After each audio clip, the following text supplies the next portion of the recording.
Okay, this pattern is called knitting, and when you're done, it'll look like it's somebody knitted some yarn, and it is a cool pattern.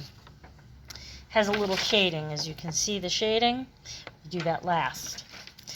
Alright, so how do we do the knitting?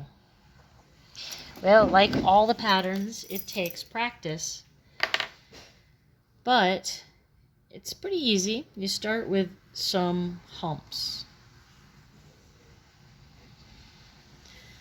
And then you're going to do another row. So you're going to drop down a little bit of space, and you're going to have matching humps right below it, the same number. So the fourth hump is going to be right under the fourth hump above it. The fifth hump is right under the fifth hump. Sixth hump is going to be right under the sixth hump, seventh hump. You could do, if you have a wider space, you could do more. If you have a longer space, you do more rows. But I'm going to put a couple different rows on here, and then I'm going to turn it back on. So you can see I have 1, 2, 3, 4, 5 rows, but on your project you might have more room and do more rows. But you can also see that the second hump is always under the second hump above it, and so on and so forth. And the last hump is underneath the last hump, and the second to last is underneath the second to last, etc. Now the next step is to put another hump right under the first humps, so that there are 2 half circles. But notice how I lift my pencil up. It's not connected to anything. It's not touching anything.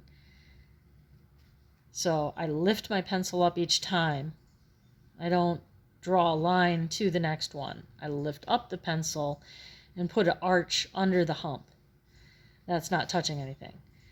The first humps touched each other, but these don't touch anything. They're kind of floating in there.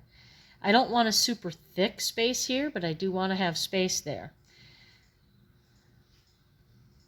I'm going to finish it and turn it back on. So now that I have the double arch all the way down to the bottom, I can move on to the next step, which is a little tricky. But you are going to draw a little half arch under it. And then you're going to lift up your pencil and do one on the other side. And if there's a gap here, we need to fill it so that they touch. So I'm going to move over to the next side and do another half arch. Just going to touch the top here and here.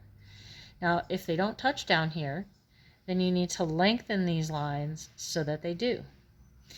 It takes a while to be able to run alongside of them so you don't have to lengthen those sides. I can do it because I've been practicing. But if you miss and leave a little gap like this one, see how that doesn't go all the way down? You just bring it down. And the last one goes out like so. I'm going to do another row because this is pretty tricky. 1, 2. So there's a space here. Starts at the line, runs along under here. And again, if you have a little gap, you just make it touch. So lift up, move your pencil over here or your marker over here. Run along on the underside for each one.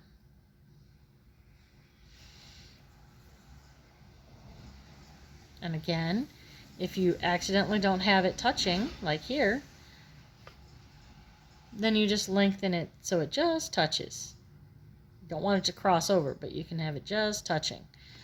I'm going to finish my next rows and then turn it back on. So here's a closer look at it.